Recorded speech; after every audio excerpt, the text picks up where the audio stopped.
Hey Sam. Hey, how are Sam, you? good to Oh, go. Go on ahead. all right, all right. Hey, Basil, thank you so much for joining the podcast, man. This is great. Basil, I don't know if you know about my podcast, but we start off every podcast with what we like to call the over the top intro because we're grateful for people like you just coming in, chopping it up with us. If that's okay, can I do that for you? Yeah, please, Sam. Ladies and gentlemen, my next guest may be Moscow's greatest export.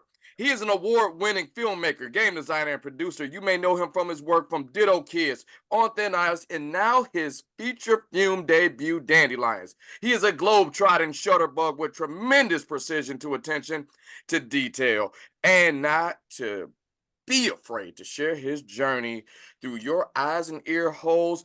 Basil Mironer, welcome to the podcast. Hey, thanks, Sam. Love it. Thank you. I gotta say, all right, you know what? I just gotta rip this band-aid off. I watched the doc. First question. Y'all all right? Just you and the family? Y'all good? Is everyone okay? Yeah, man, we're great. It's a really personal story, and there was really obviously hard moments in it, especially towards the end. And at the end of the day, it was something that became a healing experience for us. The film was a tool to heal because after we edited the film and I got to screen it for my parents, just flew to South Carolina where they were living, put it on their TV. I said I'm going to be back in an hour and a half, and I came back and I saw that they'd been crying, and it just allowed them to understand my perspective, my journey, to release their own fears, and it was beautiful because I was like, this is the power of cinema. It really healed those wounds in our family and just brought us closer together and more transparent. That being said, there's some intense moments in the film, so I understand why you asked that question. Yeah, all right, all right. Well, look, one of the trickiest parts about setting up this interview on my part is framing my question so I don't spoil it because I don't want to spoil this for anyone. So you should really, it's an hour and a half, but it's so worth it. But one of the things I want to ask you personally, did you feel a bit vulnerable being the subject of something so deep? I mean, like, not only are you behind the camera, but you're in front of the camera and you're going through this. I mean, that vulnerability, I mean, was it a vulnerability? Yeah, it was really difficult for me because I am used to just being behind the camera. So being in front of it as the subject and the filmmaker, it's one of the biggest hurdles in making the film because you're trying to juggle both of those things. And surprisingly, about 5 days into filming, that filmmaking part kind of took a back seat. It just started to happen automatically. And I was able just to have my authentic journey and just go on the ride. And it was difficult just being going on the journey. And for me, making the film, in a way, I thought that, okay, if I make the film, I can't hide from this. If I make the film, I'm going to explore this secret, I'm going to figure out what happened. So bringing cameras into the equation actually gave me the courage to go explore this and have this journey. But ultimately, I found out that I can't really hide behind the camera, and so Yeah. that was it. I'm there for it, and it was real. All right. One of the first scenes of this film was it, and this is where you got me personally. But one of the first scenes with this film is you telling your brother Ben about what happened. Was that a genuine response? Was that just what was that? I mean, like, I Yeah. understand it, but was that just like, okay, I got to tell you this thing, but this is how I'm going to tell you? Yeah, so man, it's funny because people sometimes ask me that exact question, Sam. They go, "Is this real?" And the answer is yes. So what happened was that I received the message on Facebook that sets this whole journey up, but it took me 8 years to kind of integrate that information, understand it, and be willing to face it. And one of the reasons that it took that long was because my brother Ben, who's 13 years younger than me, when I get the Facebook message, he's really young. So I waited until he was 20 years of age, and we're best friends. And, so I go to Ben and I say, "Hey, I want to make a film. but I can't tell you what it's about. And I just need you to go along with me, and you are going to be on camera. And Ben's like, okay, yeah, okay, let's do it. So I call him up one day. He shows up to the house. We got cameras, and I sit him down, and I tell him what I learned those 8 years ago, and this about the secret. And yeah, it's oh yeah, I was excited to tell him, and at the same time, like, also feeling for him, because it's really hard news to hear for the first time. Oh, I know. And quite honestly, you filmed a lot of difficult conversations throughout this film. How did you keep your emotions in check? Or did you just kind of forget the cameras were there and you just lived life? Yeah, I would say that, it's an interesting thing. I think it's 90%, 100, like 90 to 100% definitely living life. And at the same time, you're aware that the camera is there, but Mhm. it doesn't affect anything for me other than where I stand in a room. So like once I know like that I'm in the right place to have a conversation, I forget about the cameras, right? Because really at the end of the day, it's like I don't know, it's my life. I can't, I'm just there for every moment of it in the film. And yeah, so I kind of forget about the cameras. The only time I don't forget about the camera is when I was trying to hide behind it, because I felt so uncomfortable that I'm trying to hide behind the camera to shoot it, to film a moment. And that's where either my partner Flavia or Mitch, the DP, goes like, "Hey, Basil, like, you can't hide behind the camera," Right, But right. it was hard, and it was uncomfortable. And so sometimes that was like what I thought would be my safety net of filming. Eventually I realized, like, I just can't hide behind the camera, and I gotta be fully open for this. So that's what I did. After watching this doc, and I try to put myself in your shoes a little bit. And this is the only thought that's through my mind. This is how my mind works. I'm not sure if how your friends or family treats it. From here on out, if Basil has a camera, he's about to tell you something earth shattering. You just shouldn't be around it. Like if you start setting up cameras at dinner, like no, no, has that come up? I'll tell you what, it's not that other people are conscious of it. I am really conscious of it, because I had to travel with the cameras. I had to put my life on camera like that. And so I'm almost self-conscious to bring them out again, because I feel like, okay, if I bring it out, it's got to be for something that has as much weight as this story did. Hmm. And the truth is, I don't know that I'm gonna have another film like that, Sam. This is a once in a lifetime story, It and better it, in be. a way, Sorry. Sorry, sorry. That just yeah, came out. no, Sorry. it is, but true, and it's kind of like, it's a time capsule, and it's one time capsule from my life. I hope it inspires people. It gives them courage to follow whatever story feels true to them, whether they go on exploration like this or not. It's a personal choice, but yeah. If I pull out the cameras again, I'm not sure it's going to be in such a situation as this one. All right, just checking, man, because I know your friends and family are probably looking around like, Okay, what's he doing? What's he doing?" But one of the Yeah, coolest yeah. things, even though this had a lot of your personal journey and high drama around this whole thing, one of the coolest parts of this that I think it's is a little under the radar, that Ben and Flavia did a lot of the music. I think he was over all the music, and Flavia, she has a lovely voice. But Ben does too. And these songs or music throughout the movie kind of like heightens what you supposed to feel. And were you more hands on with that, or you just put it in the hands of Ben and said, "Hey, do your thing, and I'll just step out of your way"? Yeah, so there's two parts to that, and thank you for noticing their contribution in the film. They're both amazing musicians. That while filming, one of the goals was that we wanted to put their voice through music in the film as it was happening.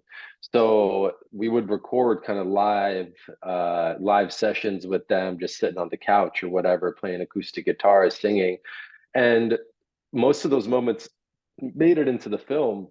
And the hope was that it gives you kind of like a journey, like a musical backbone that also feels documentary style. That's not like a soundtrack in the back of the film, you Right. know. But so that was the decision around that while we were making the film. But in terms of post production, Ben is the musical director for the film, so he was helping decide a lot of what the music should be, working a lot around the recording of it. It's a lot of his personal music and Flavia's music as well. So it's definitely awesome in that sense because they're artists in their own right in the music side of things. Ben has his musical project called Dance with Felix, which is more of a rock thing. He's also a big producer, works with a lot of artists, does a lot of hip hop work. Actually, that's his one of his loves. And then Flavia is on tour right now with her music, so it's awesome just to have their artistic footprint also exist in the film. One interesting thing about this, you filmed the conversation of you telling Ben about at the start of this. And towards the end, you film your parents, which is a whole nother ball of wax that I am tiptoeing around. But did you have that conversation with Flavia? Like, hey, check this out. Not only am I about to make this a movie, I want you to come with me, and I want to take you to this country where you don't speak the language, and you're going to meet a lot of people who kind of look like me. And we're going to just go through this journey. What was that conversation like? I don't remember seeing No, that one in the doc. no, no. I mean, Flavio, it, super supportive. What can I say? I Yeah. was like, I need to go do this. She's like, I'm going to support you in this. But you bring up a really fascinating point, which is that Flavia doesn't speak any Russian, so it's Hmm. just me and Ben who understand Russian and speak it, in our broken way. And then there's the other part of the filmmaking team, Mitch, who's the cinematographer, and Mara, his wife, who's the sound mixer. And they don't speak any Russian either. So you have three out of the five of our party who doesn't speak any Russian, and they're there for every single experience that's happening in the film. So it's really interesting, and it's a great actually idea of how emotion and like humanity can transcend even language, because Mitch and Mara have to know what to film, what situations to film, what like track people's emotional experiences while not understanding what's being said. And they were able to do that. Like we all kind of as a crew, like the way that musicians really like feel each other on stage, we were able to do that as a team in the filmmaking process. So even though they didn't speak the language, they like understood what was happening. And of course, we would give them updates after every conversation about what was said or what was important. But Okay. And like when you went to Russia and you met your, it's weird to say it, but extended family or extended. I'll just use that term. When you use uh, your extended family, how were they with the filming of it? Because it's a shock to them, one, for the just you being there. Um, the last person saw you, it was 27 years, if memory serves me right. People know who you are, and they are kind of been tight-lipped about this secret for a while too. And then you show up with a film crew. And I get it, but how did that go over with, well, just about everyone? Did everyone have the same response or? Man, I was amazed at how open they were to receiving not just me and not just my brother, but three other people they had no clue about, and then with cameras and sound equipment. And it just goes to show that at the end of the day, family, you just have that radical acceptance, of your family members sometimes. No matter if you haven't seen them for 27 years and they show up with the camera and you're like, well, okay, I guess I'm gonna go along with this. And you know, I was always amazed by how open they were to the experience of us putting it on camera. We always ask for their consent, after they saw us with cameras, we would get like the natural response, and then we would ask them to make sure we could keep on filming. But yeah, I think also for them, not having seen me for 27 years, it's like I could have showed up with, on a horse and they would have been fine with it probably. Maybe. Yeah, yeah. But uh look, I read that in this hour and a half film that you had roughly 380 minutes of just film. I'm curious. You emoted all through this. We got a chance to see your journey. We got a chance to pick sides. I'm picking my words very carefully.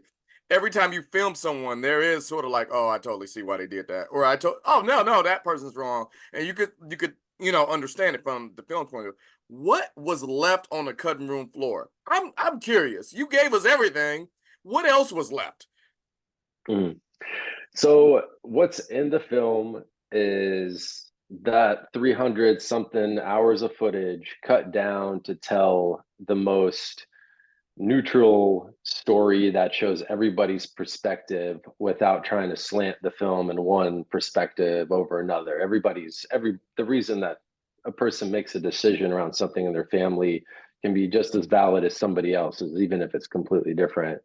And the challenge was to present that story in an hour and a half, and that was really what we tried to do. Now the rest of it, there's crazy scenes, there's wild scenes of me operating on Ben, like dental surgery in the middle of like the Russian wilderness, like drunk trying to get this stuff out of his teeth. There's stuff like Okay. there's scenes there that are like wild, like almost really entertaining, but don't necessarily drive the through line of the story through. And so even before this became an hour and a half feature, we actually had a six episodic version of this. So 6 episodes, it dives a lot deeper into the relationships, the like unique moments like that. But ultimately we chose to release this hour and a half version. So yeah, there's a lot more, and it exists in the episodic version, but I don't know if anybody's ever going to be able to see that. Okay. Now, one of the things about this film, it had a strong irony with this. That's the best way I could put it, because it was filmed around Father's Day. Was that intentional, or did you just kind of like it? Just that's just how it worked out. It just worked, man. I mean, I don't know, that's life, sometimes things Uh, just happen, you're like, okay, that's what it is. Yeah, no, I mean, we set out to make the film, there was a point where we were like, oh, wait a second, we're going to be in Russia and it's Father's Day, that's weird. you know hey, but we never thought about what we would do because of it. It was just kind of a thing. So honestly, one of the things that's really important to me as a filmmaker is authenticity. And so there's nothing that's manufactured in the film at all. Like what you see is what happened. And we just cut out all the necessary things so that you get the story, and hopefully it has a strong impact on people. okay. And speaking of that, you have been crushing at the film festivals. This has been shown. How has the project been received at these festivals? So we're actually doing a premiere at Santa Barbara Film Festival coming up on February 12th. And in terms of screening the film, when I get to talk to people one on one or in small groups that have seen it, one of the things that is always I'm so grateful for is that people are not only, seeing something of themselves in the people on screen and are able to relate to the people on screen and have conversations about what's right, what's wrong, what would they have done. People are actually sharing their own personal stories, their own journeys, because at the end of the day, a story like this is really universal. People have this kind of information pop up, they discover a family secret or a long lost relative. This is a universal thing that people deal with. And so, the thing is that people get really passionate about sharing their own stories, their own decision making process. And I think that's the beauty of it, because it is just like an autonomous decision what you do with information like this once you receive it. You know, everybody's going to have a different approach. So I just love that it starts conversations, and you know, people get to not only talk about the film but their personal lives because of it. Okay. I gotta ask this. Is that what you wanted the audience to take away from this project? If not, what did you want the audience to take away from this project? But when I first started making the film, I didn't even know if we were going to finish it. I was like, this is I'm going to bring cameras so I can meet my biological family, so I could uncover the secret. There was a point where Ben and I didn't even know, like, we were like, maybe we filmed this whole thing, maybe I'll edit it together, but maybe we'll never release it. And by the time that the film really became to form into a really strong piece in the editing room, at that point I started to feel like, okay, that there is a power to sharing this story, because it will have these it will work as a conversation starter and hopefully inspire people to maybe take a leap, and kind of look at their own identity, look at their own past, if that feels true to them. And for me, that was one of the most life-changing moments I've had, was to understand where I came from, to meet a man who has my bone structure, and I like look at him and understand that I No, walk the that's same you. No way, you DNA know, like, test needed. That's you. I'm yeah. sorry. I It's watched that. No DNA test needed. No, that's you. That's how you're going to look in a few years. yeah, so that was, you know, like, and I never understood that, you know, like, there's things that we just don't get. And when you fill in those gaps of your identity, it for me, it gave me a personal understanding of myself. It made me accept myself more, just like understood where I fit in the world as a human being. And so, for if that inspires somebody to go on a similar journey and changes their life the way that it changed mine, then that's the power of the film. Then it's done its job there. And if it just starts a conversation and makes somebody realize, you know what, I don't want to go on that journey, I'm actually really content with this, well, that's also a really great ending for that person, you know. So it's just a personal choice, and hopefully it just gives people the opportunity to make that decision. Okay. And we're getting around the end of it. So I got to break out. I got two more questions. And Mhm. I'm just going to say it like this. This is a yes or no question. Have both sides of your family contacted each other? Do they talk? Have they talked? I mean, like, yes or no. I don't want to give out any, but have they talked? No, and there's a lot of reasons for Oh, that, yeah. but I can figure that yeah. out. Yeah, Yeah, but also, you know, there's a war going on in yeah, Russia, and there's a lot of stuff like yeah, that. So I, yeah. Also, what's next on the horizon? My last question. This was so good. It better not happen again. But yeah. what's next? What's next? Well, next, we're developing a documentary about immigration between the Mexican American border, except instead of talking about people immigrating from Mexico to America, we're talking about the subject matter of the elderly in America who cross the border to live the last years of their life, because they can get cheaper healthcare, they have more support in Mexico. And so the film is exploring a few people down who live south of the border, that are, you know, 70 and up, and kind of exploring what their life is like, and exploring why sometimes our American system lets the elderly down. Mm. Man, that sounds fascinating. And you are welcome back once that's in the can. And once that's done, you're welcome back here to chop it up and talk about it, man. I wish you the best of luck. Thanks for joining us. I hope you're invited to the cookout on either side when things calm down over there, obviously. And man, this has been great. This is probably one of the best 90 minutes I spent my this weekend. Just looking over it. And thanks, Basil. You're like I said, you're welcome back to the podcast anytime you want. Sam, man, thanks so much. Thanks for having me, and thanks for the kind words. All right, man. You take it easy. Hey, have a good one. All right, All right. you too.